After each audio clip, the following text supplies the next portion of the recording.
voilà, on accueille ce soir l'agence XTU, représentée par Anouk Legendre, et je vais laisser Daniel Martin présenter le cadre un peu plus précis de cette conférence.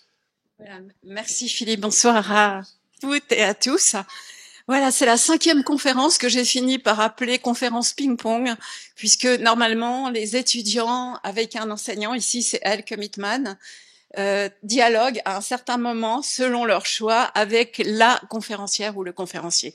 Donc c'est une coproduction entre la Maison européenne de l'architecture et l'ANSAS, et nous sommes toujours ravis de découvrir la manière dont les choses vont se dérouler.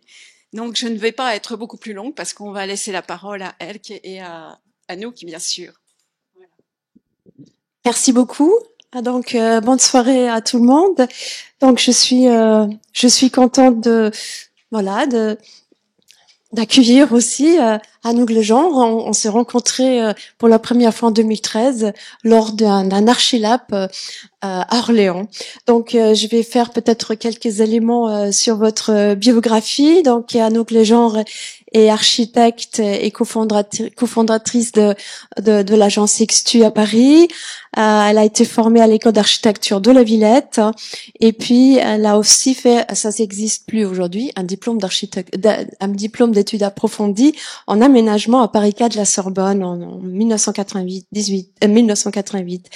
Elle a plusieurs distinctions, grade de chevalier de mérite, co-inventeur de la biofaçade, membre de l'Académie d'architecture, membre du think tank EDF Ville et Énergie et membre de l'AFEX, président du jury national de la construction bois 2018, etc. Et puis elle est enseignante aussi, elle était enseignante aussi entre 2002 et 2007 à l'école d'architecture de Paris-Malaquais. Et elle a donné de nombreuses conférences dans le monde entier, entre Montréal, Oslo, Tel Aviv, Séoul et Rome. Les travaux d'agence d'XTU ont fait l'objet de plusieurs expositions qui ont eu lieu à la Galerie d'architecture à Paris, à l'Académie d'architecture de Séoul, dans le cadre de l'Archilab en 2013 au Frac Centre à Orléans, à la Cité de l'Architecture, au Centre Pompidou, à Tokyo et à la Biennale de Venise. XTU est une agence d'architecture et d'urbanisme donc fondée par Anouk Legendre et Nicolas Desmazières, développant une approche novatrice de la ville et de l'habitat en s'inspirant des processus des vivants. Et donc, elle nous a ramené quelques échantillons et sur ces expérimentations. Et elle a donc fait avec l'agence XTU donc depuis 2000 un certain nombre des projets comme notamment la Cité du Vin à Bordeaux, mais aussi de nombreux d'autres projets qui ont en fait été construits dans le monde entier. Et donc l'agence travaille pas seulement sur le présent, mais aussi dans le futur. Et je pense parmi des rares agences en France qui ont une véritable activité de laboratoire, donc de faire soi-même des expérimentations avec les vivants.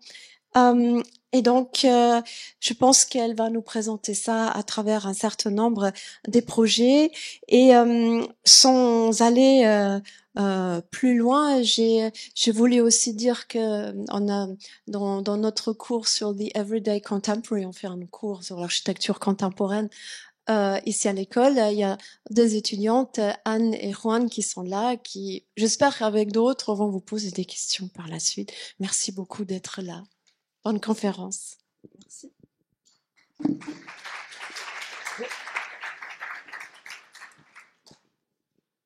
Je reste debout. Oui, ça. Merci beaucoup pour cette invitation. Je suis très touchée de revenir ici. J'étais venue il y a une dizaine d'années, mais c'était pas cette nouvelle école qui est vraiment une super école. Donc bravo pour être là, et merci beaucoup pour m'inviter.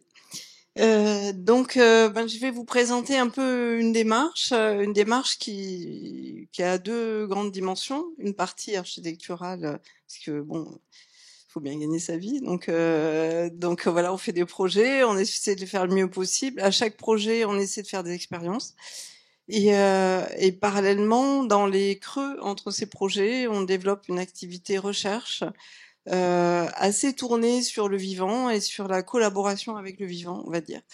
On pense qu'il faut faire un partenariat avec le vivant.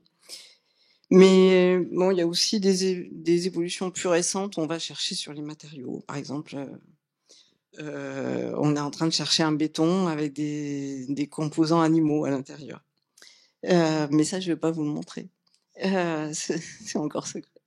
Voilà. Donc, dans les projets qu'on fait, on fait des projets de logement, de bureaux, enfin, voilà ce qu'il y a dans le marché aujourd'hui. On fait beaucoup de projets, on n'en construit pas beaucoup parce que c'est difficile d'aboutir des projets aujourd'hui, mais bon, on fait quand même des projets à construire. Et il y a aussi des musées. Donc, la première partie de la conférence, elle comprend les projets de musées, construits ou pas construits. Et ça va aussi éclairer une démarche, parce qu'à chaque projet, on essaie de faire quelque chose qui pousse un peu plus loin, soit sur les techniques, soit sur le bioclimatisme, soit sur les écosystèmes, mais plutôt sur les écosystèmes. Voilà, le premier projet qui a changé notre pratique par rapport à ce qu'il y avait avant, c'est celui-là. Donc c'est un projet en Corée du Sud, c'était un musée de la préhistoire à la frontière de la Corée du Sud et de la Corée du Nord. Et c'était un concours international où il y avait 1200 inscrits, 600 projets remis. Et donc évidemment, on a fait ce projet sans aller voir le site parce que c'est pas payé, tout ça. Enfin, vous connaissez toute cette histoire de l'architecture qui se fait gratuitement. Et donc on l'a étudié d'après les courbes topographiques, d'après les 3D, ce qu'on en connaissait. Et on a été assez émerveillés par cette géographie qui était tout en méandres. C'était sur un site au bord d'une confluence de rivières. Et il fallait construire un immeuble pont entre deux collines, la colline à gauche et la colline à droite. Et on a imaginé une sorte d'amibe entre les deux collines. Un bâtiment pont très simple, mais qui reconstituait les lignes du paysage en bas, en bas du projet. Et donc c'est un projet un peu à l'échelle du Land Art, qui est vraiment une réflexion sur l'intégration du projet dans son site. Chez nous, c'est vraiment fondateur. Avant même la relation avec le vivant, la relation au site, elle est essentielle. Et le site, c'est tout compris, c'est-à-dire c'est le site topographique, c'est les rivières, les méandres. Souvent, on a travaillé au bord de rivières. Et c'est aussi la présence des montagnes. C'est aussi le contexte du client. Qu'est-ce qu'il veut par rapport à ce site. Voilà. Donc ici, on a tendu une ligne entre deux collines. Et donc c'est un projet où on rentre par différents côtés, par-dessus, par-dessous, par le toit aussi. À droite, vous voyez une entrée pour aller sur le toit. Donc c'est un projet qui médiatise le rapport au paysage. Quand on est sur le toit, on voit les montagnes autour telles qu'elles étaient à l'état sauvage avant l'urbanisation. Évidemment, le bâtiment cache la partie urbanisée. Et voilà, donc c'est une expérience de promenade dans le paysage. Vous voyez que c'est un projet avec des formes organiques, c'est arrondi, c'est assez abstrait. En fait, c'était l'idée d'un vaisseau à remonter le temps, d'un ouvrage architectural qui soit mémoriel et qui soit vraiment abstrait. On voulait pas de sol, de mur, de plafond. On voulait que ça soit vraiment une ligne, quelque chose qu'on n'identifie pas très bien, mais qui est plutôt de l'ordre du land art. Voilà, vous voyez l'entrée en bas, donc on rentre par l'intérieur de la colline, parce que c'est la préhistoire, on rentre par le sous-sol. Et à l'intérieur, c'est tout aussi abstrait, pas de sol, pas de mur, pas de plafond. Tout est blanc, on sait pas trop où on est dans un corps en fait, et un corps architectural. Et voilà, donc sur ce projet, on a fait non seulement la scénographie, l'architecture, mais aussi le contenu scientifique.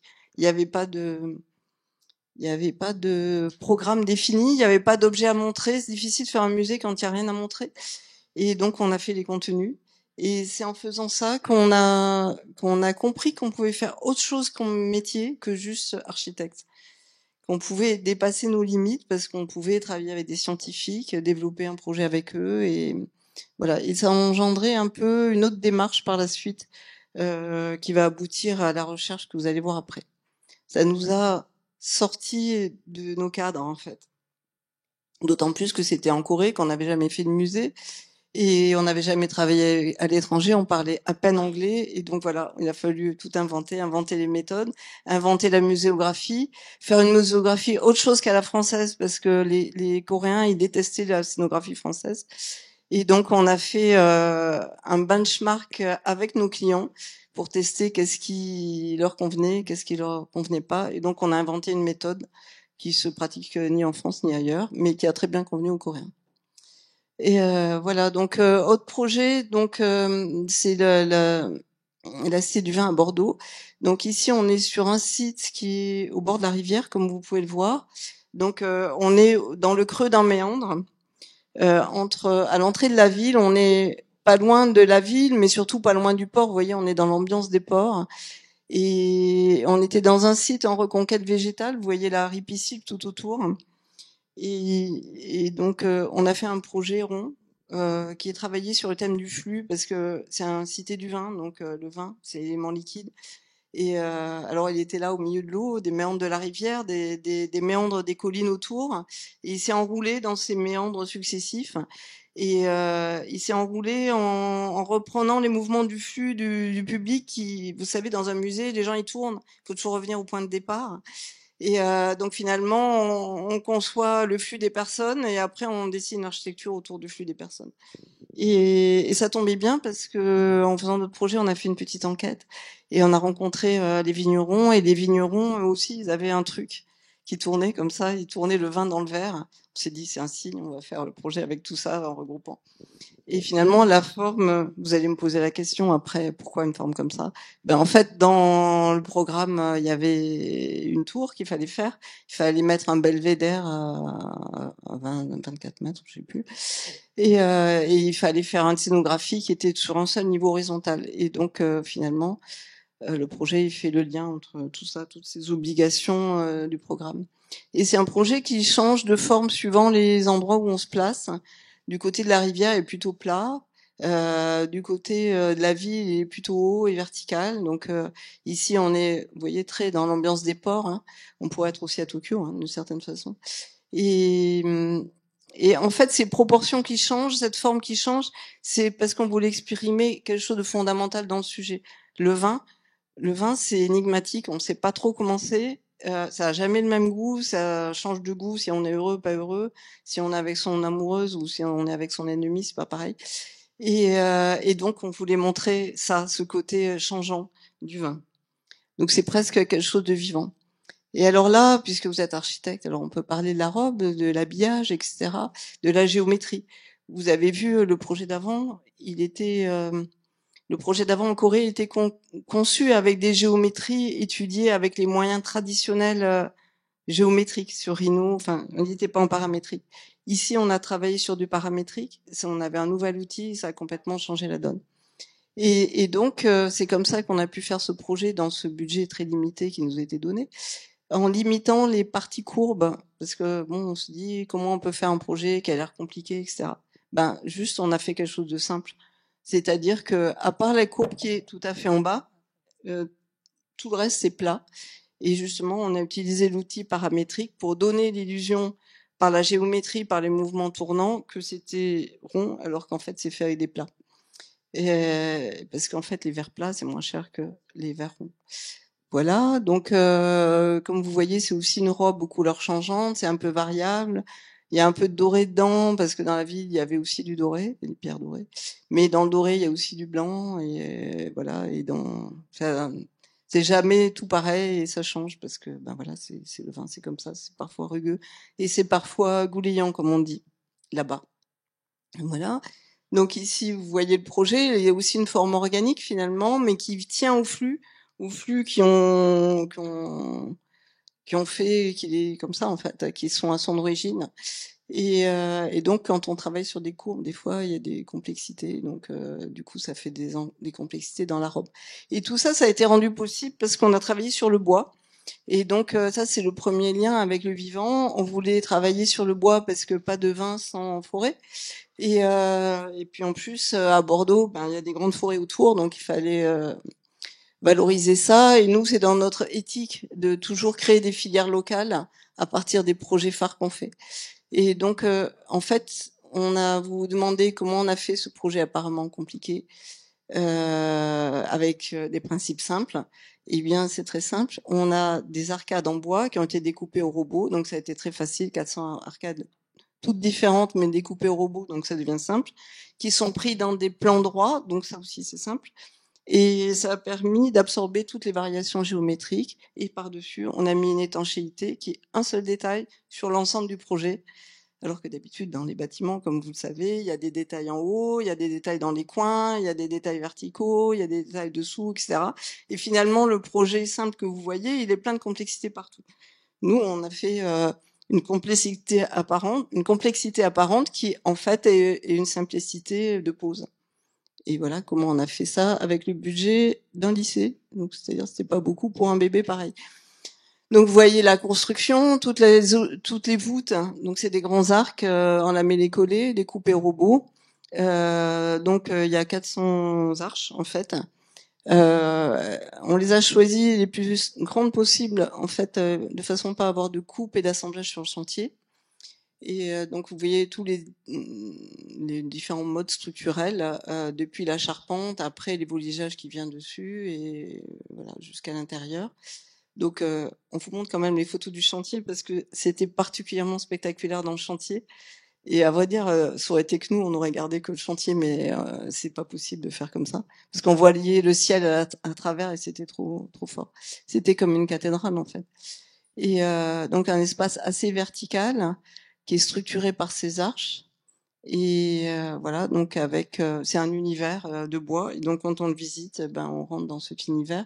Le bois a été lasuré en blanc. On voulait quelque chose de très abstrait. On voulait pas que ça ressemble à des structures bois. On voulait concentrer l'attention sur la scénographie qui est à l'intérieur. Donc on s'est un peu effacé, mais tout en donnant un caractère. Et donc, ce que vous voyez là, c'est que une fois fini, eh bien, la forme intérieure, elle traduit exactement la forme extérieure. Il n'y a pas ce côté de double structure comme il y a chez Guéry, par exemple. Chez Guéry, il fait une boîte à l'intérieur ou des boîtes, des assemblages de boîtes. Et puis par-dessus, il fait une œuvre incroyable, décollée en fait. Du coup, il fait deux projets emboîtés l'un dans l'autre. Nous, on fait un seul projet et avec une forme qui résout tous les problèmes. Et on essaie d'avoir une forme simple pour que ça vienne assez naturellement dans le paysage et dans la programmation. Et voilà, la scénographie, des grands objets à l'intérieur des espaces particuliers comme ça c'est l'amphithéâtre, donc on voulait quelque chose d'assez immersif, donc il y a un plafond comme une pluie de tubes en bois et qui intègre les éclairages, voilà. Et sur le toit, donc il y a un belvédère avec là aussi une puits, un grand lustre de 4000 bouteilles. En miroir, ça fait 8000. Donc ça fait un espace un peu abstrait lui aussi, avec pour le bar une référence au travail des charpentiers, ce qu'on a vu dans l'usine des charpentes. Voilà. Donc avec cette expérience-là, et bien après, et dans le même temps, parce que c'était tout ça, ces deux projets ont été conçus dans la même période. Ben on a répondu pour le pavillon de France à l'exposition universelle à Milan, et donc c'était sur le thème de l'agriculture, et ils voulaient mettre en valeur la filière bois qui était tout juste émergente, et on présentait ça avec un charpentier qui est localisé à la frontière de la Suisse et du Jura, et qui avait un nouveau robot, le seul en Europe fait par les Suisses, enfin un truc extraordinaire, qui permettait de faire des fixations entièrement cachées. Donc en fait, ce projet, il est là pour montrer l'innovation française.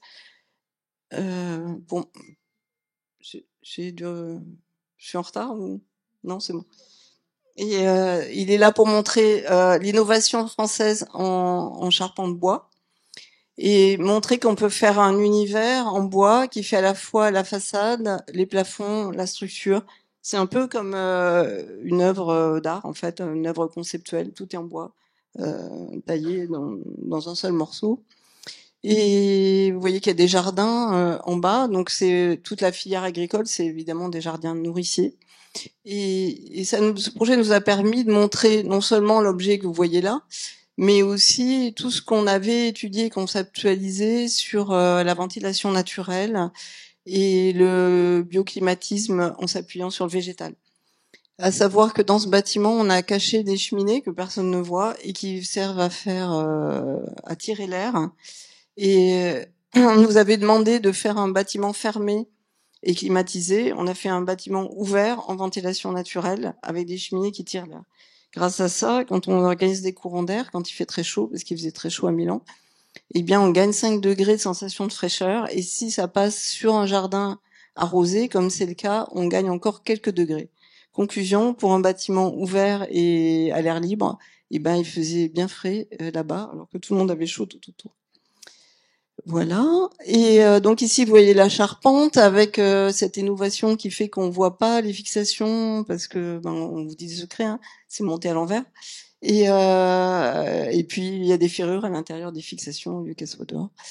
Donc parce que les expositions universelles, c'est un peu aussi pour épater la galerie au niveau international. Donc voilà, on voulait faire comme la Tour Eiffel mais en plus petit puisqu'on était limité en hauteur. Donc voilà, on voulait montrer les technologies françaises.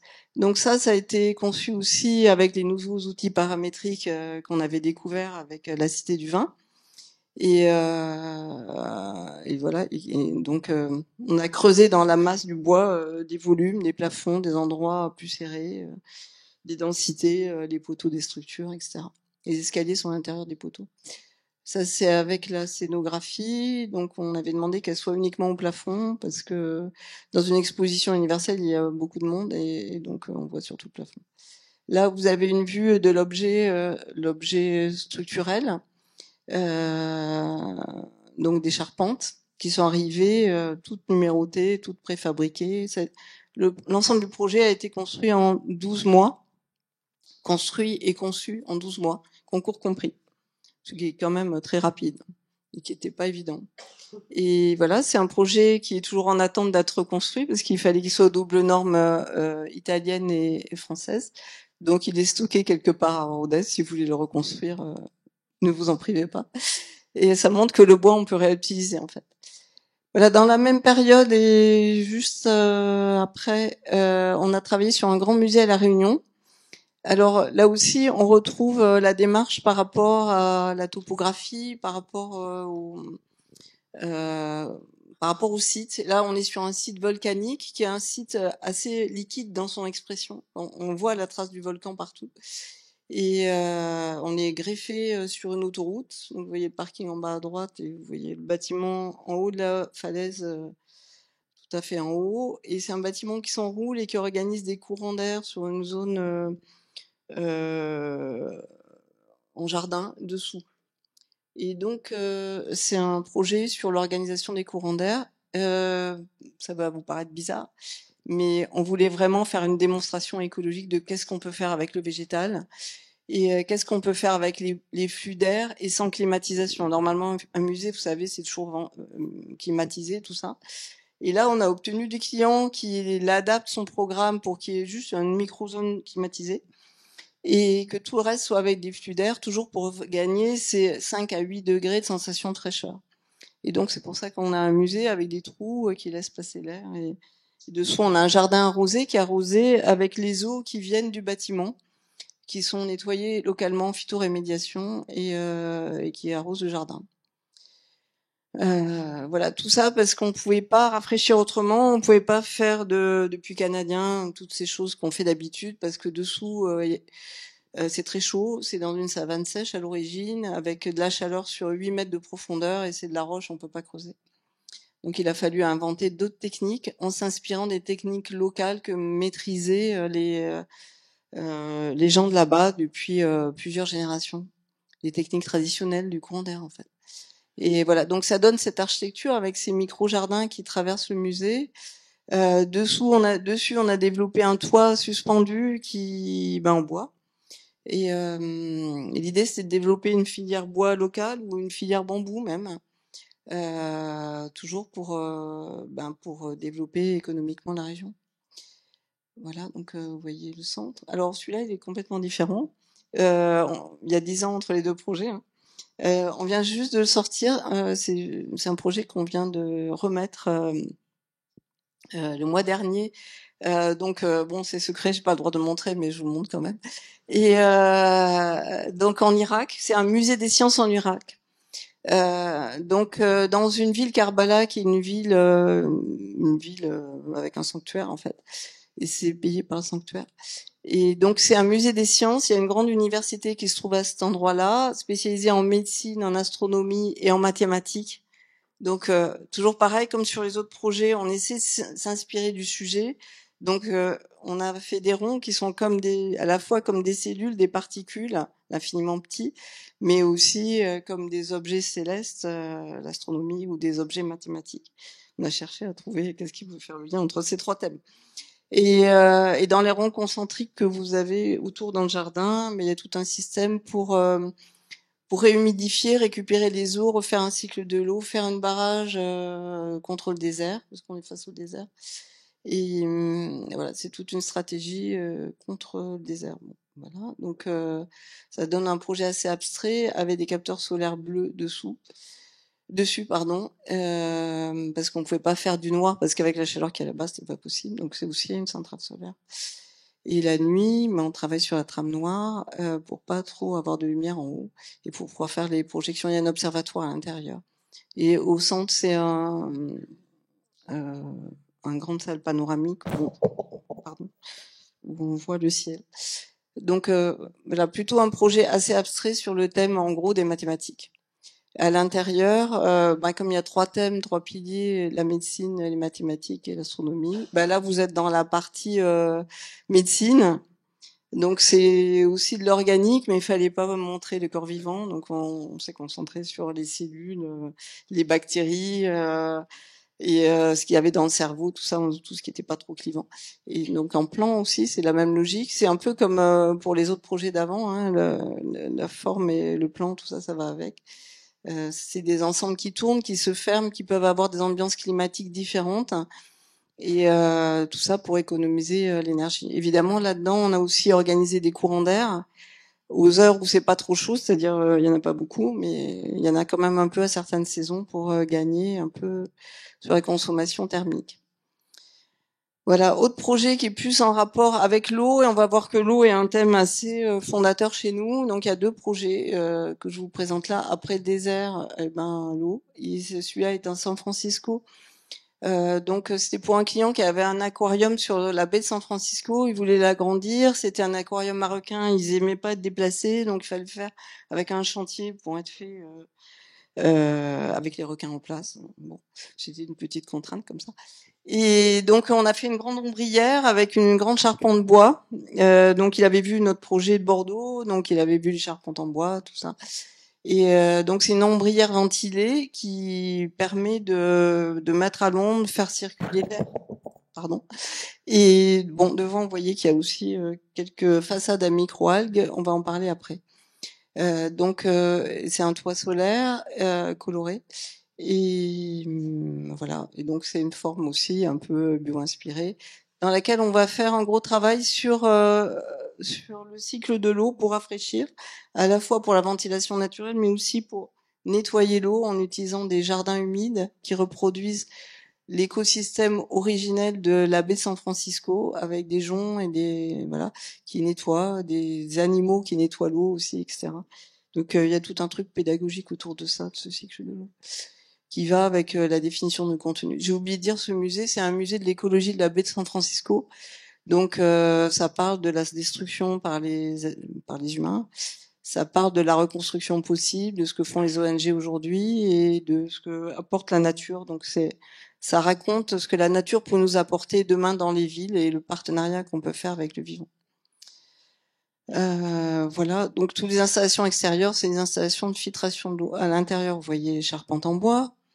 Et il y a tout un cycle de visite des fonds marins avec des robots, donc avec le public.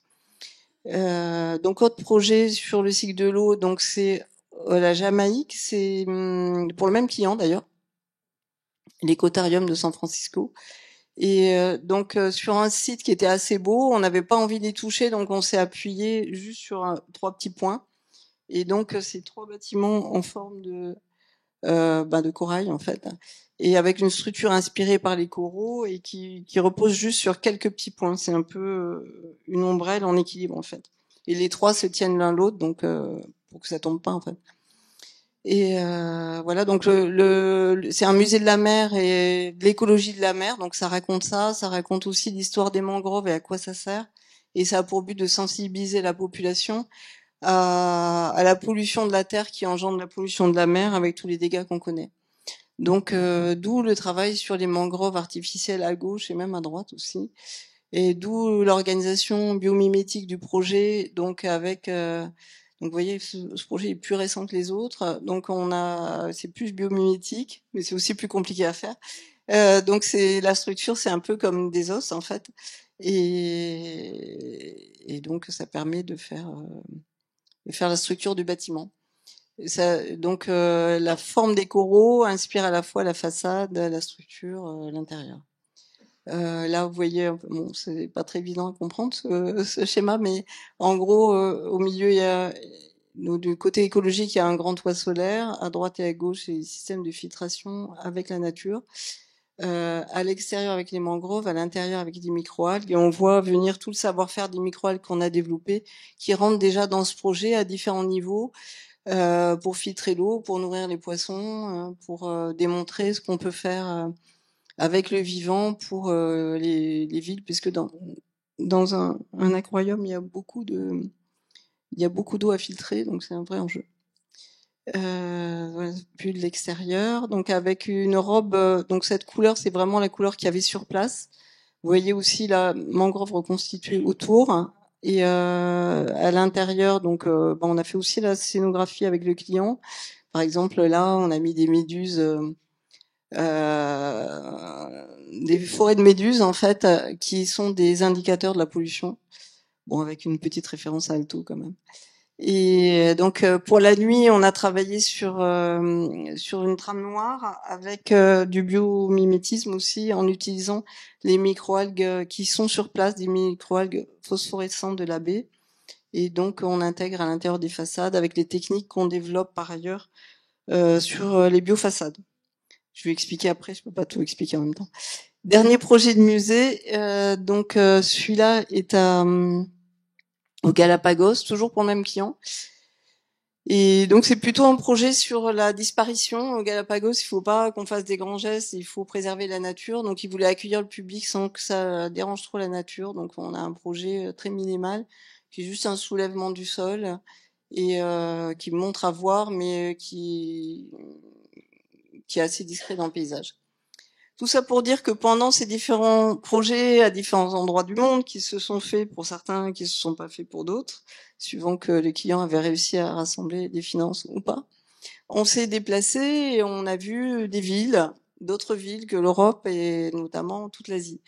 Et ça a été un vrai choc des cultures de se rendre compte que des paysages entiers avaient été urbanisés, qu'il y avait même plus d'espace pour cultiver en fait. Ce qu'ils appelaient la campagne, c'était ce qu'on appellerait une banlieue de première couronne en fait.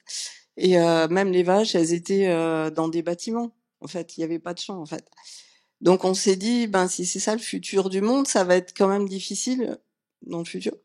Et comment faire pour préserver l'agriculture de l'urbanisation? Comment faire pour se nourrir plus tard? Il faut trouver des solutions. Et cette urbanisation géante, ça nous a vraiment impressionnés. Par ailleurs, notamment en Chine, enfin la Chine c'est vraiment irrespirable, il n'y a pas un brin d'herbe, c'est vraiment tout le monde croit que c'est vachement bien, mais en fait c'est juste terrible.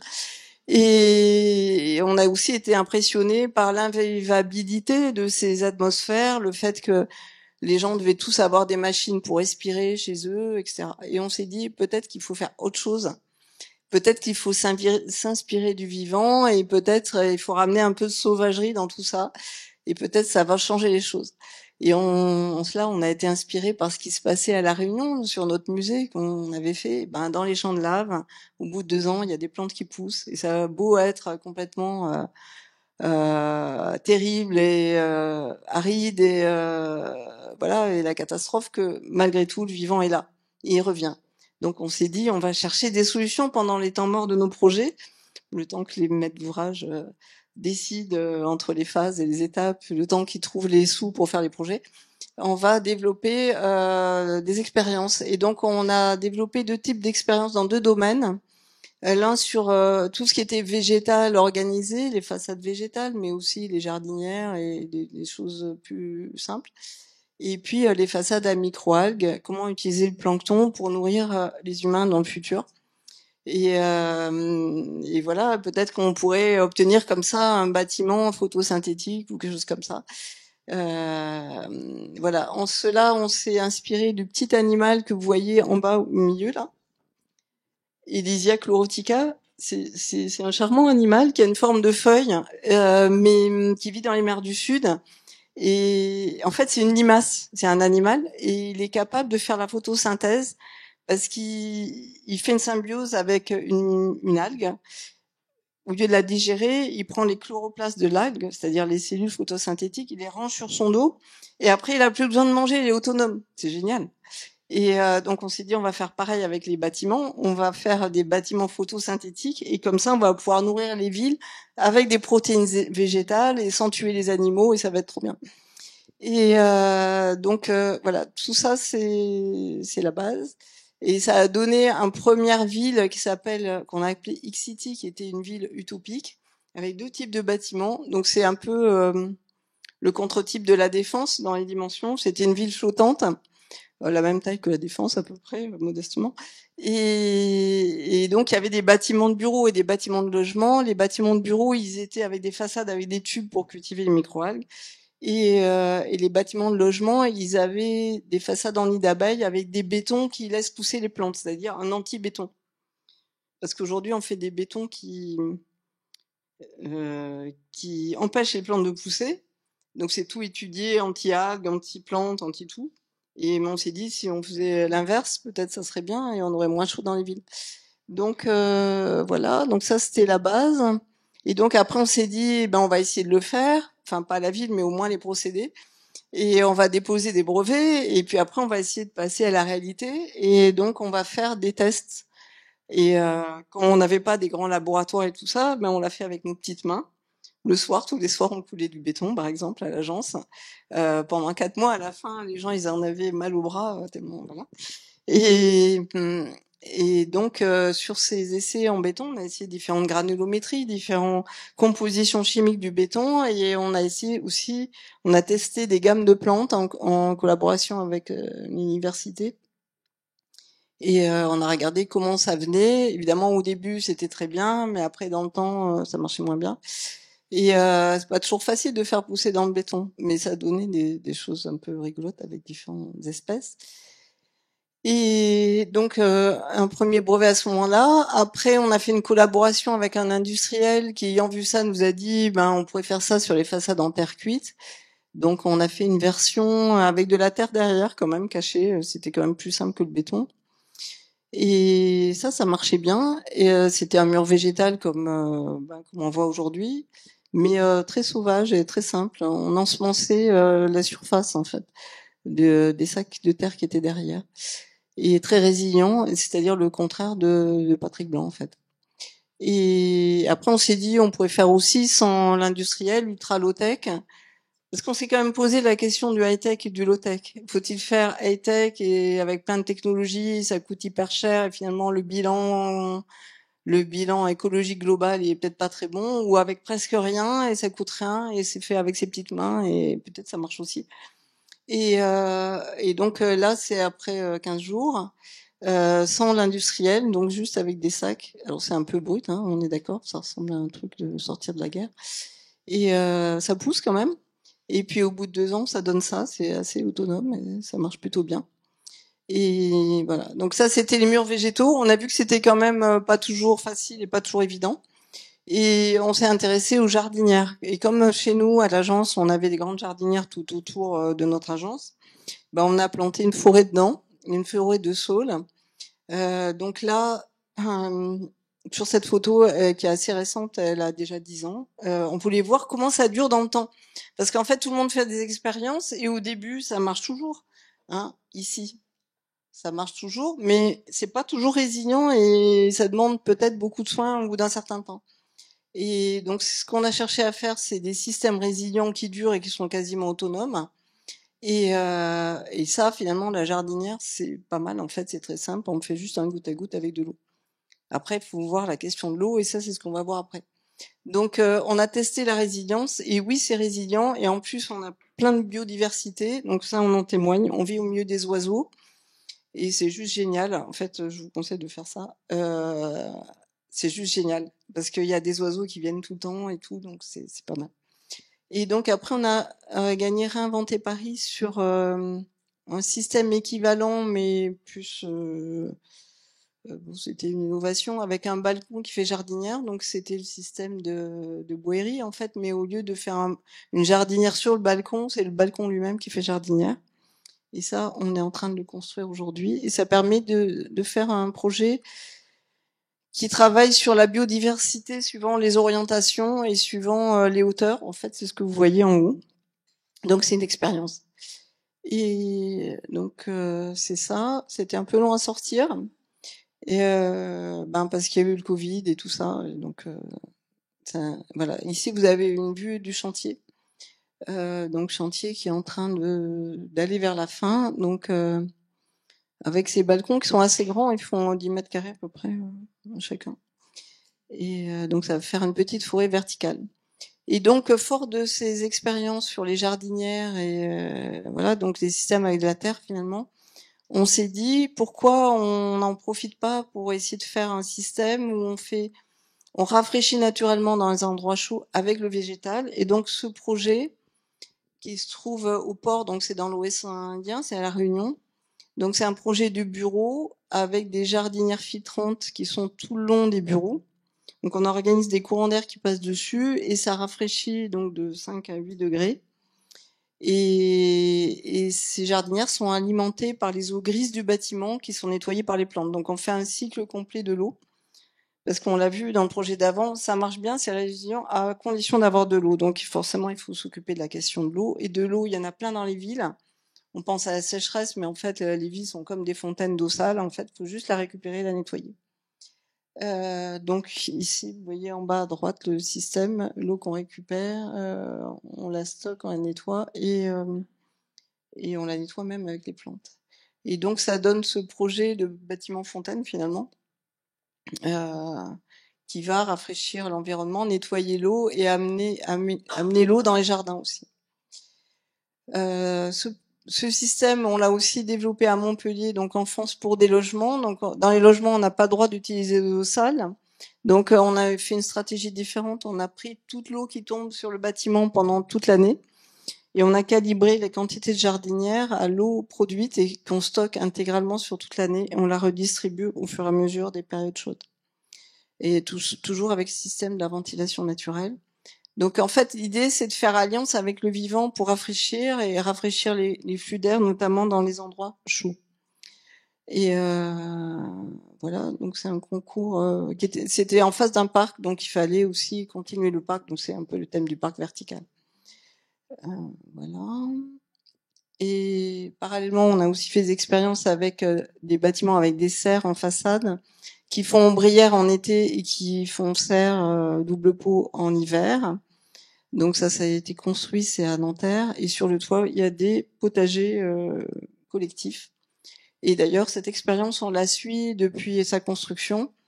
Et on peut constater que ça marche avec plus ou moins de succès, suivant qu'on est dans du collectif en propriété, de primo-accédants ou en location. Et les primo-accédants sont plus éco-responsables que les autres. Et donc ça marche mieux chez primo-accédants. Voilà, donc ça c'est le système de culture. En fait, chaque logement a 20 mètres carrés de serre devant chez lui, transformable en brise-soleil. Et voilà, donc ici, on va parler de la biofaçade. Je vous ai parlé tout à l'heure de la petite limace qui a une forme de feuille, puisqu'elle va faire un maximum de photosynthèse. Et voilà, on s'est dit, on va faire la même chose avec les bâtiments et on va cultiver des microalgues dans les façades. Les microalgues, c'est du plancton marin, donc ça vit dans l'eau. Ça peut aussi vivre sur terre, mais c'est plus facile à cultiver, à récolter quand c'est dans l'eau. Et voilà, des microalgues, vous en avez partout, il y en a aussi dans les eaux douces. Et d'ailleurs, c'est des micro-algues d'eau douce qu'on cultive là. Et donc au début, on les cultivait dans des tubes. C'était le système le plus traditionnel qui se pratique depuis 30 ou 40 ans. Et en fait, en parlant avec les ingénieurs et les spécialistes du CNRS, on s'est aperçu qu'il y avait tout un pan de développement sur les capteurs plans. Ils n'avaient pas pensé à les mettre dans les façades, mais nous, on a tout de suite vu qu'on allait pouvoir les mettre dans les façades.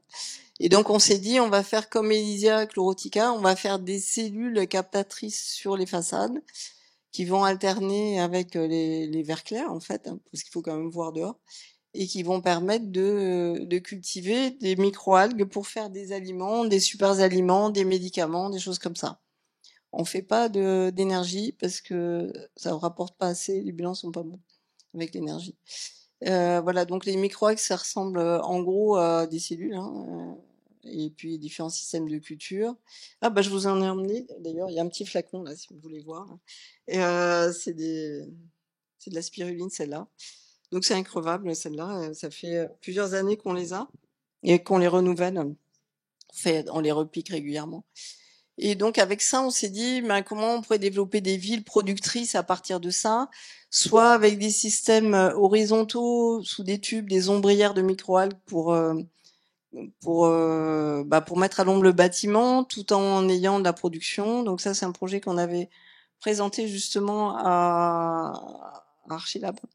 Et donc c'est sur une ville inondable. C'était un concept de ville tressée avec la rivière.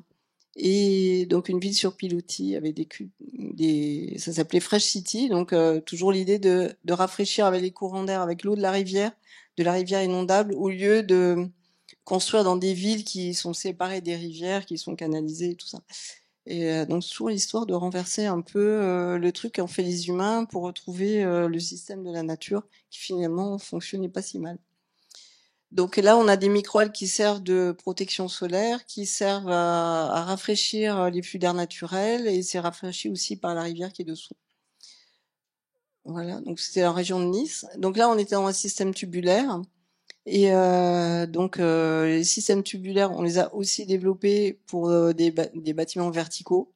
Alors au principe, c'est assez simple. En fait, vous voyez à droite, on alimente les microalgues avec du gaz carbonique. Alors c'était à La Défense ce projet à l'origine, donc il y avait une grosse centrale thermique à côté qui avait plein de gaz carbonique, donc ça tombait bien. On récupérait le gaz carbonique, on le donnait aux microalgues, elles transformaient ça en biomasse et en végétal, et après on récupérait un végétal à qualité alimentaire.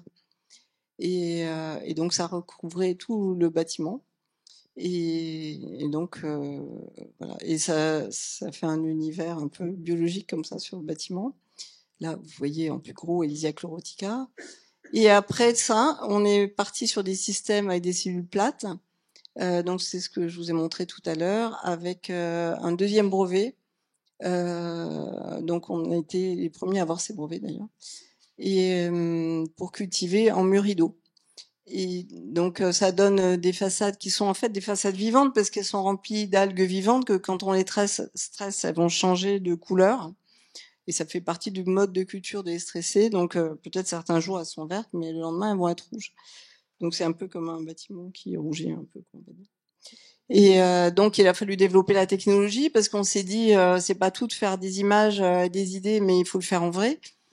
Sinon, on va pas nous croire et ça se fera jamais. Si on attend que les autres le fassent et rachètent nos brevets, ça marchera pas. Et d'ailleurs, les gens n'ont pas racheté les brevets. Par contre, nous, on a fait marcher la technologie. On a fait un consortium industriel. On a rassemblé des industriels. Et on a fait plusieurs prototypes. Aujourd'hui, il y en a 4. Et donc les premiers c'est à gauche et les derniers c'est à droite. Et de façon à optimiser la production et à simplifier la production pour réduire les coûts. On a même fait des essais devant le public ici, c'est devant la mairie de Paris en fait. Et ici vous voyez le consortium industriel et plusieurs pôles de compétitivité qui nous ont soutenus. On a même eu des aides du gouvernement pour développer la technologie au titre du renouveau de l'industrie française.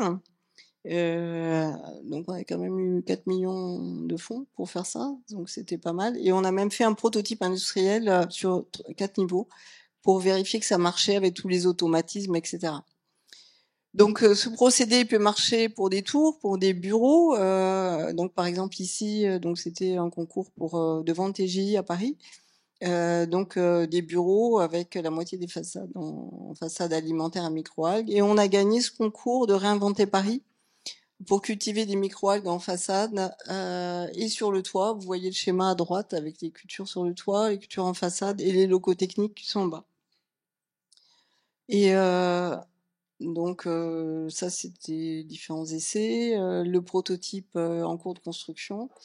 Et voilà. Et donc la nuit, ça peut s'éclairer aussi, et donc ça fait un signal.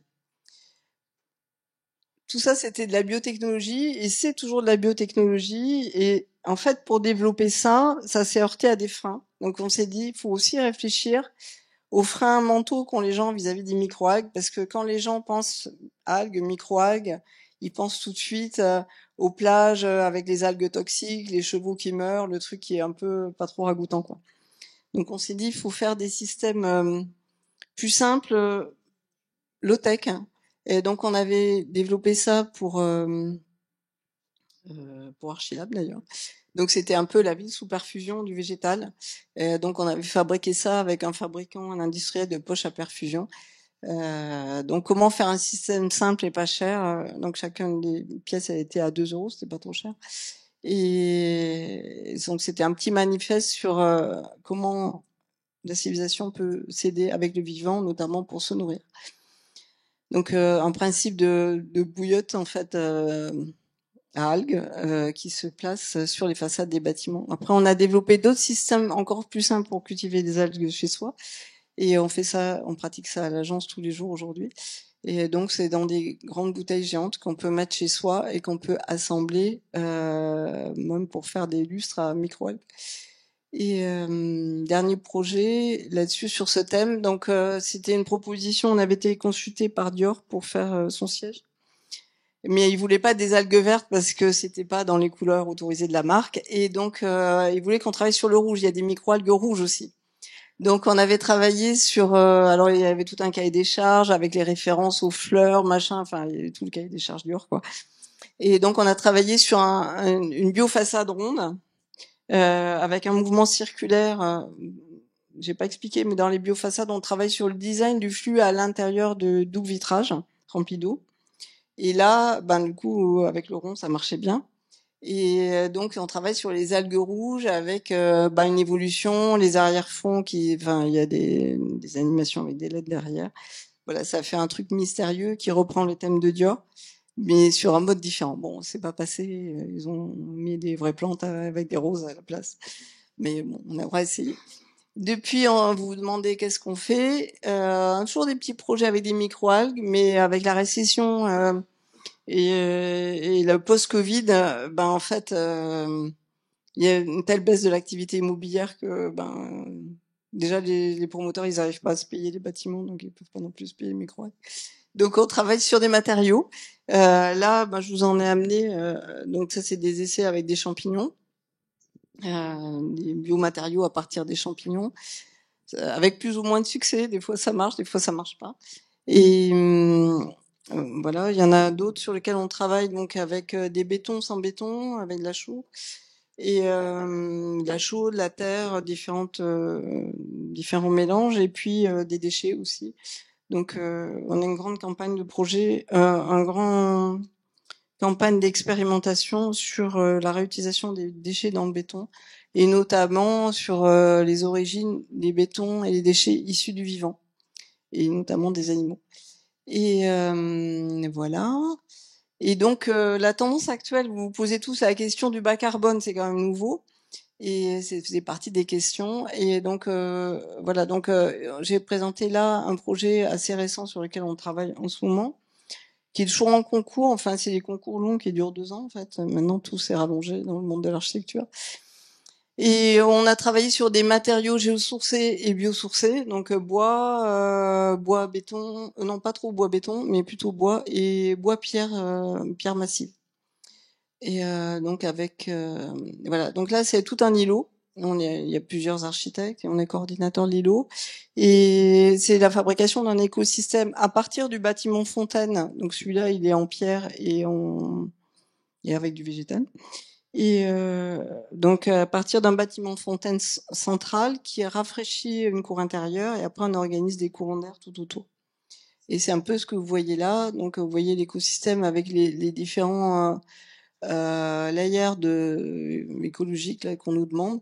Le solaire en haut, après les toits végétaux dessous, et après il y a tous les flux d'air organisés traversant le végétal humide.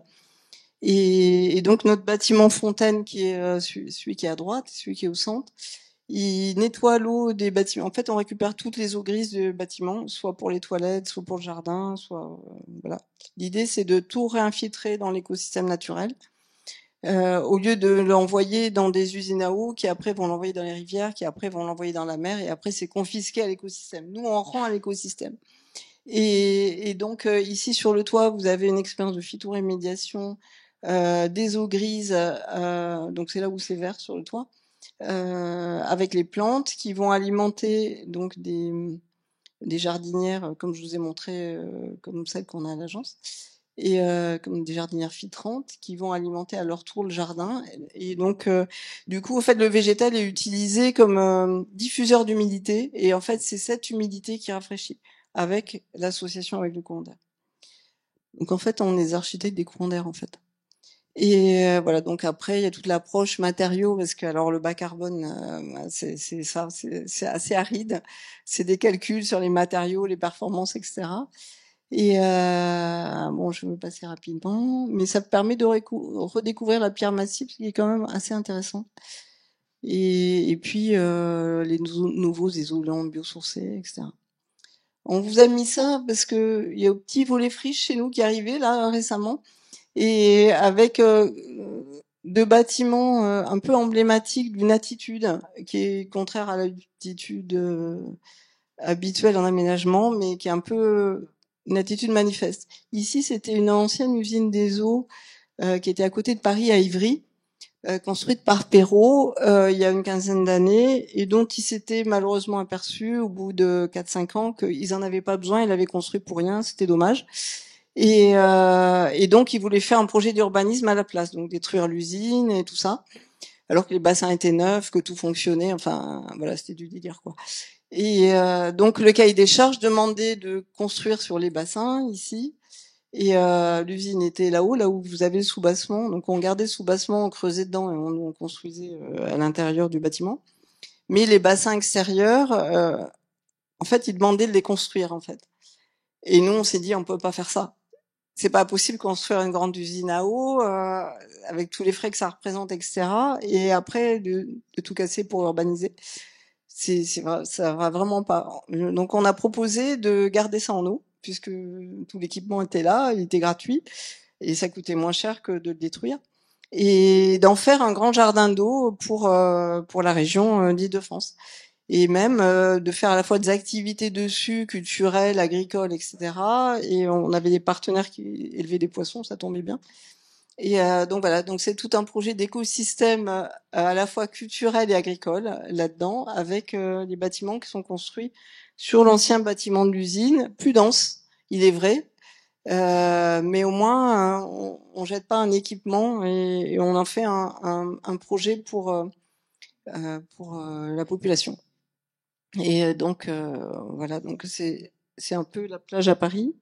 Donc c'est un peu le village sur le toit en fait, avec toujours un jeu sur les terrasses, le circuit de l'eau, etc. Enfin, vous avez compris, on est un peu obsédé par la question de l'eau, du flux de l'eau et de l'écosystème à refabriquer. Et à part que dans ce cas-là, c'était aussi un écosystème agricole à la fin.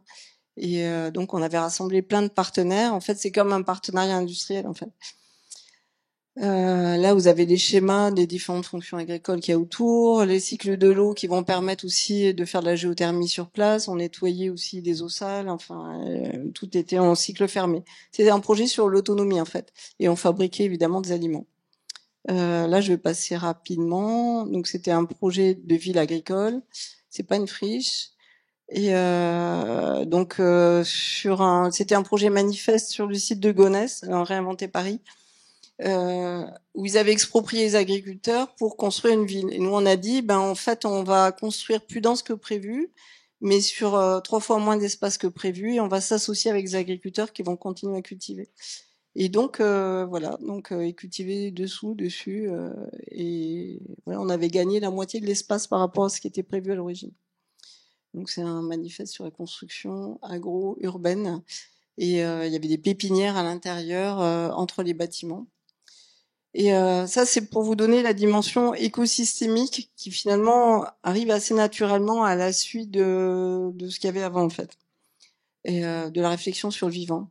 Et là, un dernier projet, je pense que c'est le dernier, un dernier projet sur une friche, une ancienne usine des eaux, non, une ancienne usine, pardon, de verre, de 1 hectare 8 sur pilotis qu'il fallait démolir pour construire un nouveau quartier. Donc c'est au bord d'un canal. Il y avait des grandes tours qui existaient. Et nous, ça nous a fait de la peine de démolir parce que quand on a vu l'usine, on a trouvé qu'elle était juste géniale. C'était une usine des années 60. C'était un monument du XXe siècle, quoi. Donc on s'est dit, on va pas faire ça. On va pas répondre au cahier des charges urbain comme on nous demande démolir pour reconstruire. En plus, il fallait reconstruire sur pilotis. On va refuser de faire ça. C'est exactement comme pour l'usine des eaux. Et on va juste démonter quelques toits et on va construire le quartier sur le premier étage de l'usine, là où il y avait l'usine avant. Et donc c'est ce qu'on fait là. Et on va revégétaliser tout ce qui était les parkings autour de l'usine.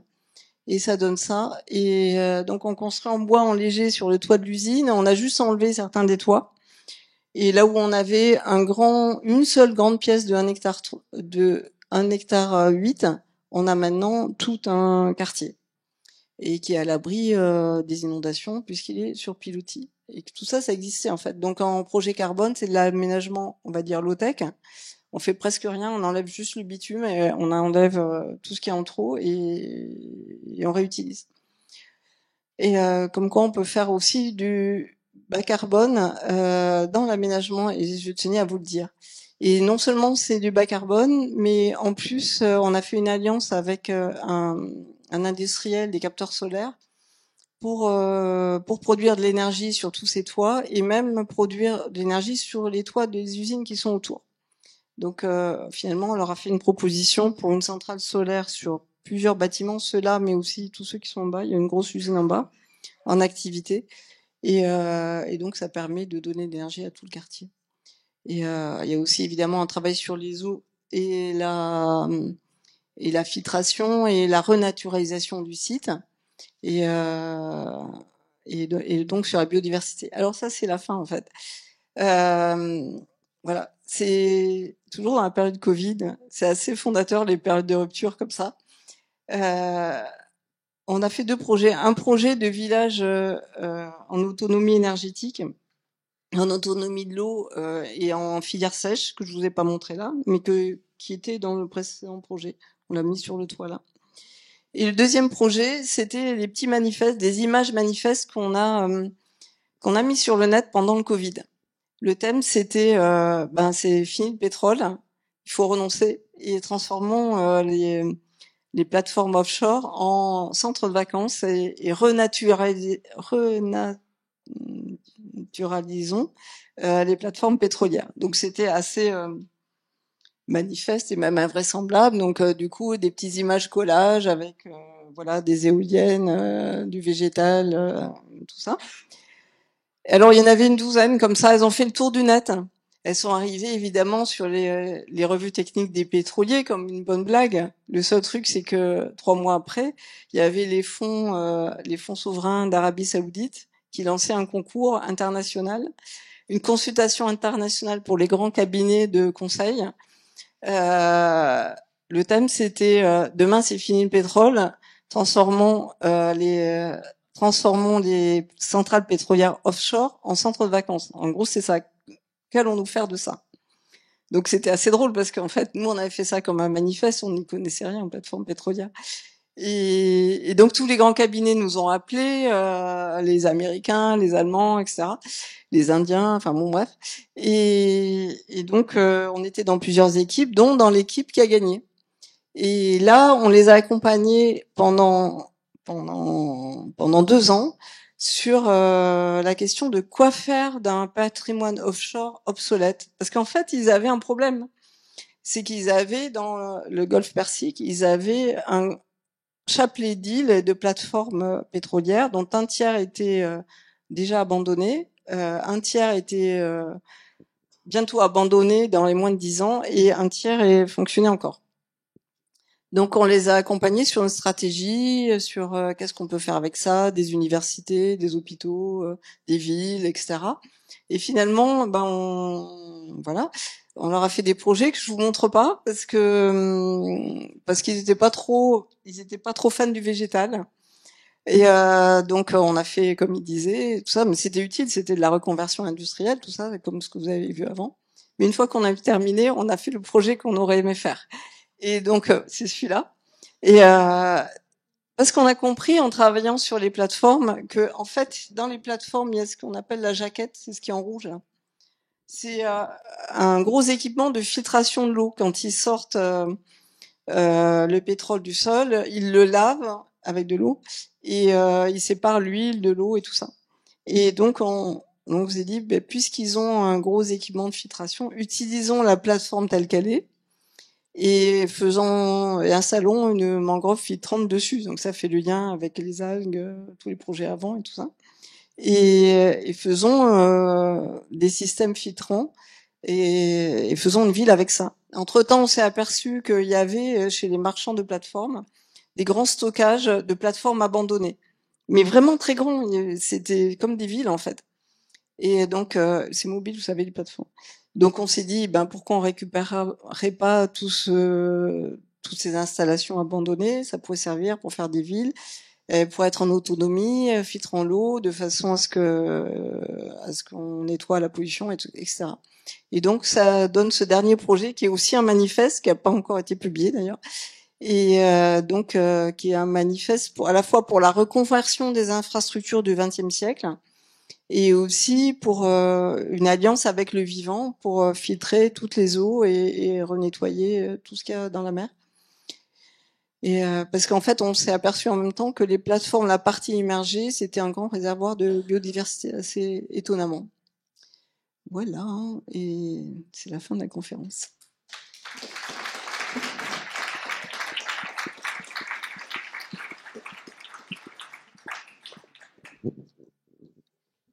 Merci beaucoup pour cette conférence qui est vraiment, comme vous dites, à plusieurs reprises, vous dessinez le futur. Donc là, on est à partir de l'existant dans le futur déjà. Merci beaucoup.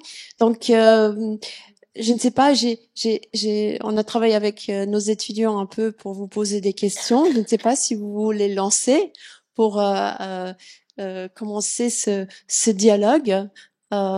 Je sais pas, Juan, si vous voulez commencer. Et puis après, tout le monde qui souhaite, bien sûr. Ok, bonsoir. C'est un plaisir de votre présentation. Ça m'a touché beaucoup et j'aime bien vos projets.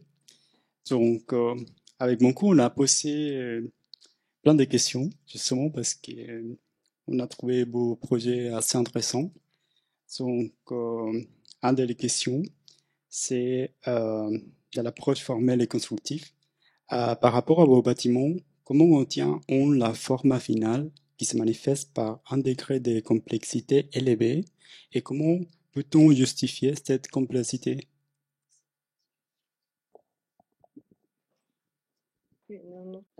D'accord, merci.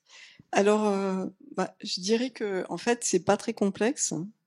Enfin, on essaie de faire quelque chose de simple. Ça n'a pas dû apparaître dans la présentation.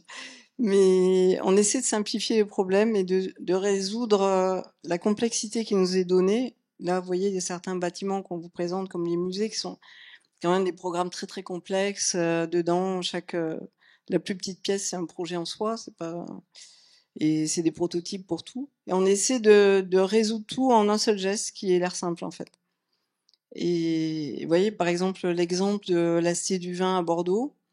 On avait une forme qui était géométriquement complexe, qui avait l'air, mais finalement, on savait qu'avec les outils modernes, on savait en faire quelque chose de simple.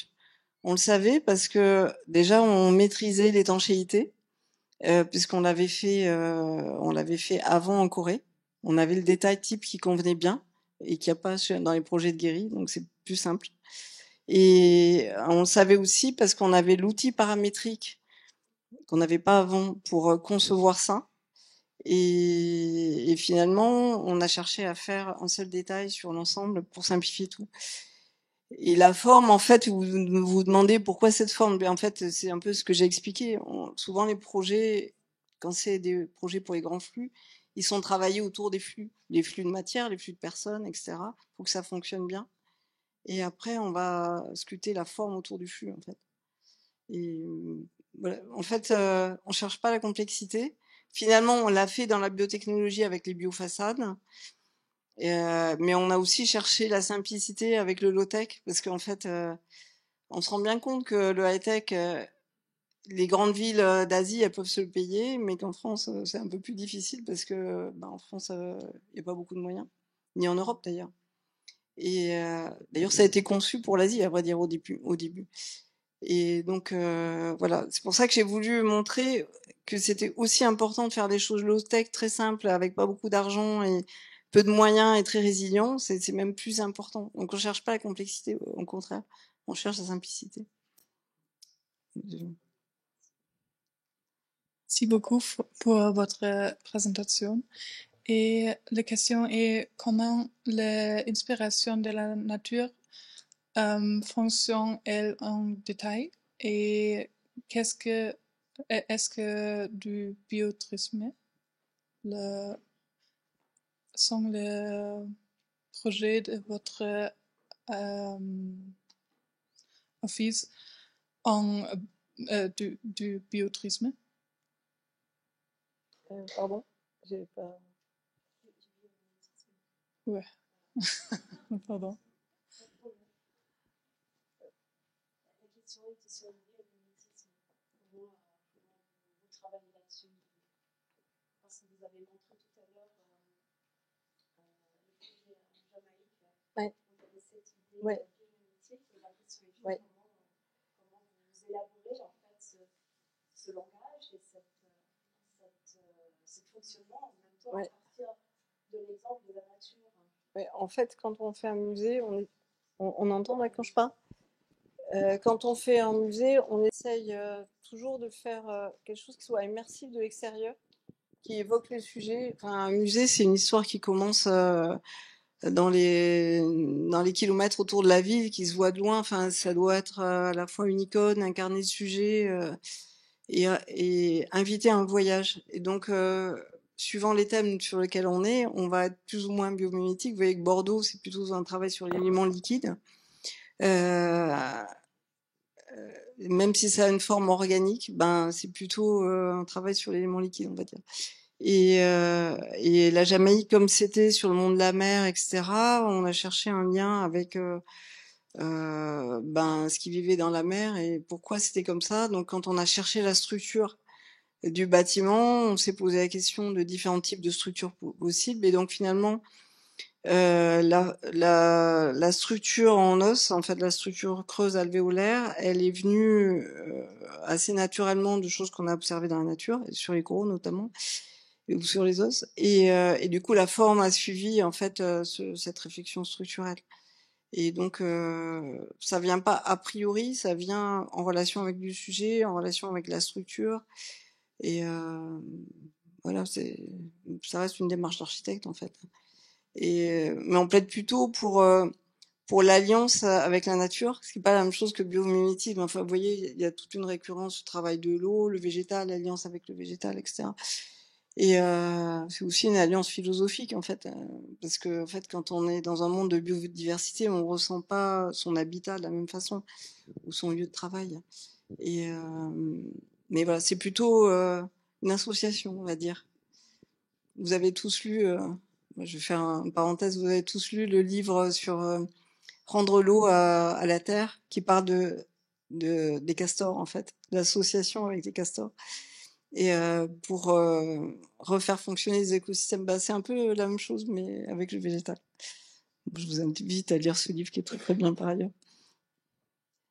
D'autres questions? Est-ce qu'il y a d'autres questions? Oui. Oui, mais merci pour ce laboratoire, en fait, parce que c'est un laboratoire. Je me demandais s'il y a une filiation entre, je vais parler de choses très simples, entre ce qu'ont fait René Gaillousset à Ivry, les étoiles où finalement on pose 20 cm sur le béton, avec aussi la frugalité heureuse et créative. Et est-ce qu'au fond, est-ce que vous êtes dans cette logique avec l'idée que vous utilisez par contre des robots, un système paramétrique, mais est-ce que ça serait la suite de tout ça? Est-ce que vous vous situez dans cette logique? Et ma dernière question, c'est est-ce que les industriels, comment vous vous débrouillez avec eux? Est-ce que eux ouvrent les laboratoires à partir de vos recherches et est-ce qu'on a une chance de pouvoir voir ça dans les années qui viennent, de voir du logement à partir de toutes vos recherches? Et ma question, elle est un peu longue, mais c'est une filiation et jusqu'où on peut aller aujourd'hui dans la production du bâtiment. Voilà. Et alors, c'est intéressant que vous parliez d'Ivry et des bâtiments en étoile, là, parce que effectivement, on a été là-bas et on a rencontré des gens qui habitaient là-bas et qui avaient été parmi les premiers habitants de ce bâtiment. Et ils racontaient les premières années qu'ils avaient passées là, où ils cultivaient leur jardin, ils étaient avec leurs faux pour faucher en été. Enfin, ils racontaient une expérience de vie qui était juste incroyable. Alors évidemment, ça allait avec des écoles spéciales pour les enfants, etc. Enfin, c'était tout un mode de vie et on a été assez scotchés du retour qu'ils avaient fait en fait. Et c'est un élément assez fondateur dans la démarche qu'on a eue par la suite parce qu'on savait que c'était important. Et parallèlement, nous-mêmes, on l'a expérimenté pour nous, puisque en fait, on a acheté une agence dont on a pu squatter le toit. Enfin, squatter, on a acheté, évidemment. Et on a fait ça tout à fait légalement. Mais du coup, on vit cette expérience tous les jours de cultiver sur le toit, de vivre avec le végétal, de vivre avec les animaux, etc. Et ça au 7e étage, en plein centre de Paris, quoi. Et on trouve que c'est vraiment une expérience qui humainement est super intéressante et c'est la raison pour laquelle on fait tout ça en fait, pour que les gens puissent en profiter. Et donc après, tous ces projets, ces expériences, il faut après les gagner. Vous voyez bien que maintenant, avec la crise de l'immobilier aidant, les bâtiments deviennent plus compacts, plus, les promoteurs cherchent plus de rentabilité, hein, plus clairement. Mais bon, on essaie quand même de faire des petites expériences à la marge. Mais en fait, tout est parti effectivement de cette expérience, ce retour d'expérience qu'on avait eu des habitants. Donc merci pour votre question. Je sais pas si j'ai répondu à tout. Peut-être pas sur la technique. Les industriels, est-ce qu'ils vous suivent? Ouais. On a une chance de pouvoir, parce que les architectes vont pouvoir utiliser ce que vous faites, parce que vous le voyez arriver. En fait, on suit les arrivées des technologies chez les industriels. Finalement, la Cité du Vin, Bordeaux, tout ça, on a utilisé les robots qui venaient d'être fabriqués, en fait. On savait qu'ils faisaient ça. En fait, quand on a travaillé sur La Réunion, on avait rencontré le charpentier qui a servi pour le pavillon de Milan, et on savait qu'il avait des nouveaux robots. Et on savait qu'il avait une technologie qui était le seul à avoir en Europe. Et donc, on a présenté la candidature même avec lui pour mettre en valeur cette technologie. Donc, en fait, on fait une veille en permanence sur ce que recherchent et ce qu'ont les industriels. Effectivement, je pense que c'est vraiment propre à nous d'aller faire cette... Enfin non, pas que nous, le piano, il fait ça aussi, mais bon, il fait ça en grand, et c'est un grand architecte. Et d'aller chercher les industriels, d'aller chercher les universitaires dans leur laboratoire. Vous voyez, les algues, typiquement, quand je suis arrivée dans les laboratoires des chercheurs sur les microalgues, ils avaient même pas imaginé faire un lien avec le bâtiment. Et j'arrivais dans un monde, voilà, il a fallu convaincre, c'était pas évident. Et alors, en fait, ça aurait pu être construit. Ce que je vous ai montré, on l'a gagné. Et malheureusement, le Covid est arrivé derrière, donc le bâtiment a pris 4 ans de retard. Et au bout de 4 ans de retard, l'entreprise qui était prévue pour faire la façade, elle a demandé de l'argent supplémentaire, ce qui était normal, 4 ans de retard. Et là, le client a dit, je vais en profiter pour pas faire ça. Et donc, il nous a demandé une façade végétale où on fait une autre innovation que je vous ai pas présentée, où on nettoie l'eau sur le toit, c'est-à-dire ce que j'ai montré sur le projet de Lyon. Et donc, c'est une eau issue des déchets, en fait, qui va nettoyer la façade. Donc, voilà. On essaye, on a gagné des choses, mais il faut faire face aux réactions. C'est pas le problème des industriels. C'est le problème, c'est que les clients, les aménageurs, les aménageurs, ils nous soutiennent. Les villes, les politiques nous soutiennent, mais les clients et l'office d'HLM qui va être notre client final, eux, c'est trop loin de leur métier, quoi. Donc ils sont, en fait, là sur ce projet avec les algues qu'on a gagné, typiquement, le frein le plus gros, c'était le client final. Ça lui donnait des boutons d'avoir des algues dans sa façade, en fait. Donc voilà, donc à la fin, il a réussi à faire sauter ça, quoi. Et c'est pas l'industriel, en fait. Des industriels, eux, ils sont partants. Et voilà, donc effectivement, on va les chercher. Là, par exemple, on vient de gagner un projet en Ukraine pour créer des équipements pour les gens blessés, en fait, en filière sèche, rapide, etc., des logements d'urgence. Et donc, l'idée, c'est d'amener des industriels avec nous pour avoir l'autonomie de l'eau, d'énergie, etc., parce qu'ils ont rien de tout ça, quoi. Ça a été tout bombardé. Et là, ils sont partants. En fait, les industriels sont partants. C'est plutôt les freins mentaux, en fait, de la société civile qui posent problème, je pense. Est-ce que d'autres questions se posent? Oui.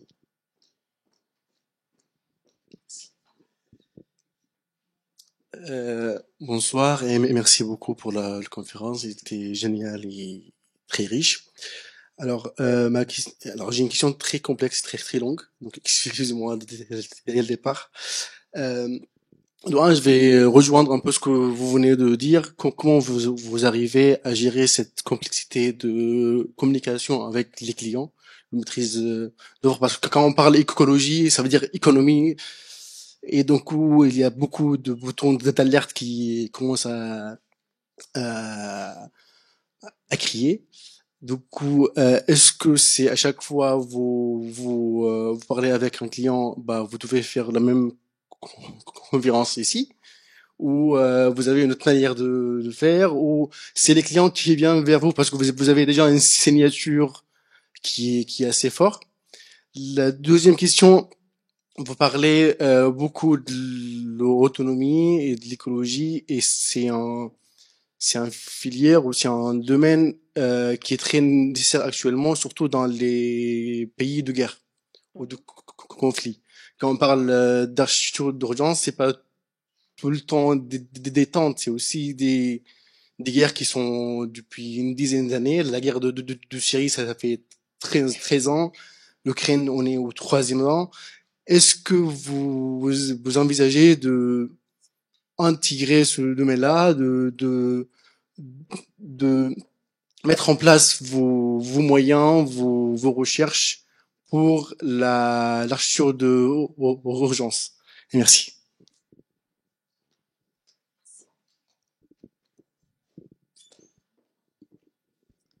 Eh ben, c'est bien que vous ayez posé cette question parce que ça introduit justement notre sujet en Ukraine, parce que c'est exactement ça en fait. Et comme vous avez compris, on essaie de plaider pour un autre cycle de l'eau, par exemple, et de l'énergie, sans passer par les grands industriels, les multinationales, etc. Un truc que localisé en fait. Circuit court, machin, l'eau elle repart, elle est tombée du ciel, elle repart à la terre direct, au lieu d'être confisquée, aller loin. Et donc effectivement, on s'est rendu compte que dans les zones de crise, en fait, ils avaient ce problème de l'accès à l'eau, l'accès à l'énergie. Aujourd'hui, on sait facilement faire de l'énergie positive. C'est plus et moins courant de faire sur l'eau. Et donc c'est la raison pour laquelle on a répondu au fonds Ukraine. C'est un fonds spécial du gouvernement pour aider l'Ukraine, notamment pour aider la reconstruction des infrastructures vitales eau énergie. Pardon. Et donc on s'est dit on va pouvoir faire la démonstration que c'est possible à bas coût. On va pouvoir entraîner là-dedans des industriels et les forcer, les inciter à faire pour moins cher. parce que il faut mettre en place un modèle reproductible et on va pouvoir faire la démonstration que c'est possible. Parce qu'aujourd'hui, on est tous prisonniers d'un système ultra silotaire, hein, ultra pyramidal, où finalement toute l'organisation de la ville elle est faite pour bien convenir aux industriels de l'eau, de l'énergie, etc. quoi. Et du coup, on est tous prisonniers de ce système, alors que finalement, on pourrait faire autrement, et notamment réintroduire des écosystèmes locaux en fait. Et c'est ça qu'on veut montrer en fait. Peut-être ça coûte moins cher. C'est sûr que ça coûte moins cher. Sur un autre projet, par exemple, on avait traité l'eau à partir de recherches faites par l'INRA, où on réutilisait l'urine dans les champs autour. Alors ça fait un peu pipi caca comme dans une conférence, mais en fait on traitait cette eau pour 3,5 € par an par personne. Ça fait réfléchir quand même sur le coût de l'industrie, de la grande industrie en fait. Et voilà. Donc comme quoi, enfin c'est là d'ailleurs en travaillant là-dessus sur ces recherches de l'INRA qu'on s'est aperçu que vraiment on était prisonniers en fait. Et que tout le monde nous vend de la technologie et que tout est fait pour nous obliger à consommer plus de technologie alors qu'on pourrait avoir des systèmes simples. Et en fait, on voit bien que l'Europe, elle est pas assez riche, elle est pas comme avant en fait. Elle a plus les sous pour faire des choses compliquées, mais on veut encore nous faire consommer toujours plus. Et en fait, il faudrait arrêter tout ça et il faudrait faire des systèmes beaucoup plus simplifiés en fait. Et peut-être des démarches qui se font ailleurs ou qui se faisaient autrefois peuvent être réinterrogées en fait.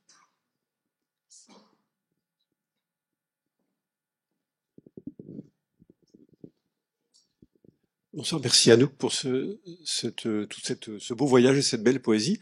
Je voudrais revenir sur une question finalement assez terre à terre, puisque dans une école d'architecture, c'est aussi fait partie des réflexions que l'on a sur notamment je pense au croisement, les débats qu'on a sur le croisement du champ TPCU architecture et du champ STA. Et ma question serait dans cet univers architectural qu'il soit biomimétique ou organique, ou enfin, tout en souplesse, tout fondu dans les paysages. À quel moment dans votre processus de réflexion se pose la question comment ça tient?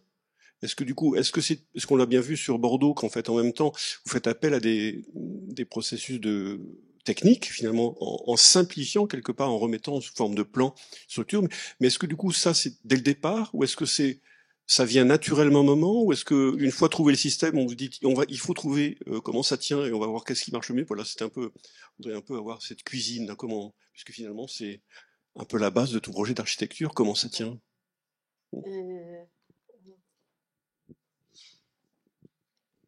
Alors super question qui est tout à fait fondatrice en effet.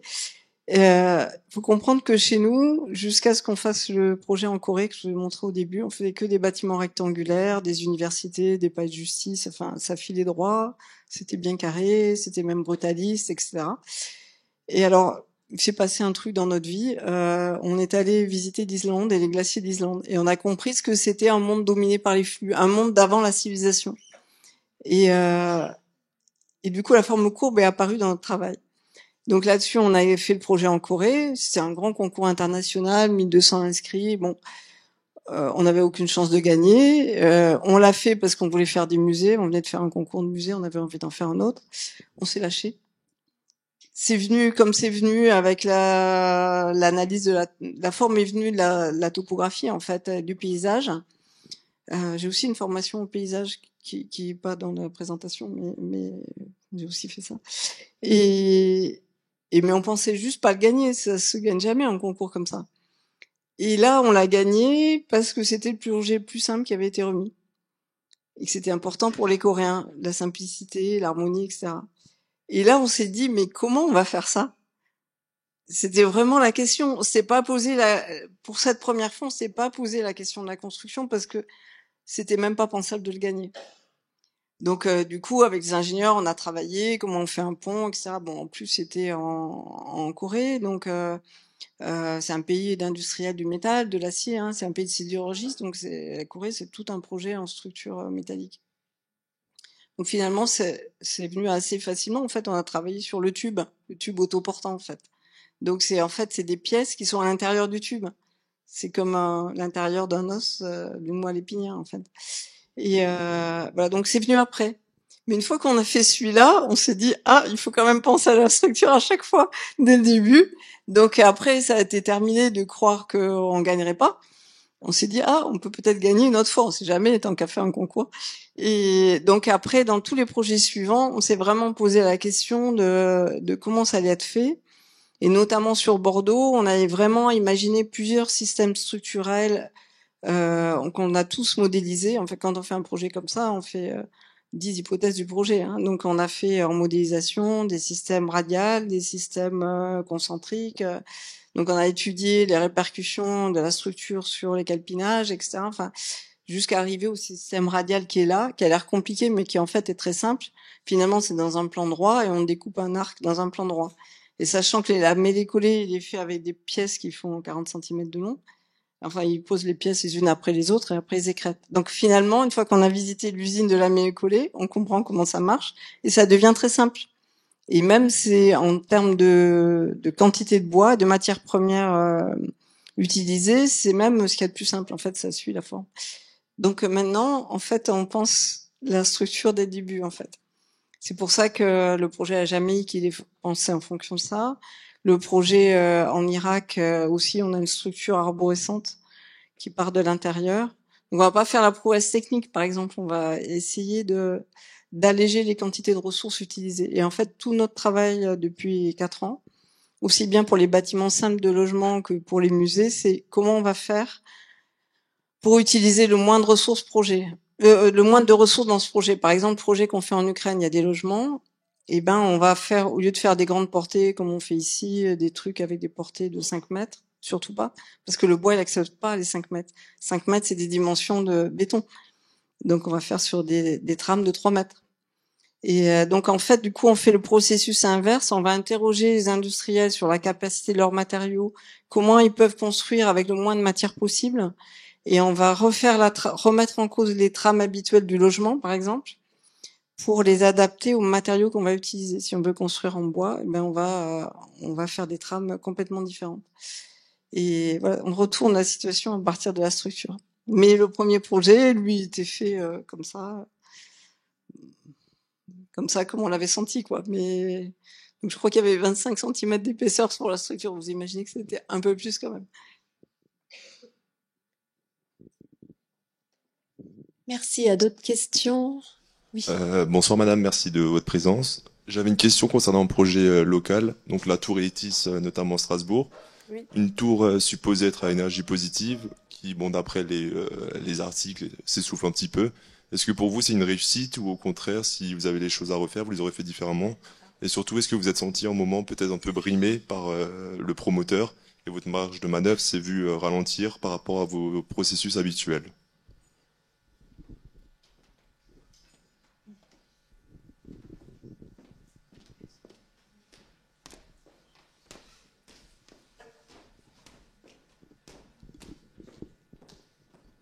Alors la tour énergie positive, je voulais pas présenter parce que j'ai pensé que vous la voyiez tous les jours, donc c'était pas la peine de la présenter. Et je crois pas que ça marche pas, ça marche en fait. Je sais pas qui vous a dit que ça marchait pas, mais en fait, je crois que ça fonctionne. Effectivement, il faut que les gens y suivent les modes opératoires, qu'ils laissent pas la fenêtre ouverte, etc. Ils ont un coach numérique pour les aider là-dessus. Et s'ils font tout bien, comme on sait calculer, ben ils ont un chèque à la fin de l'année, ce qui est quand même pas mal.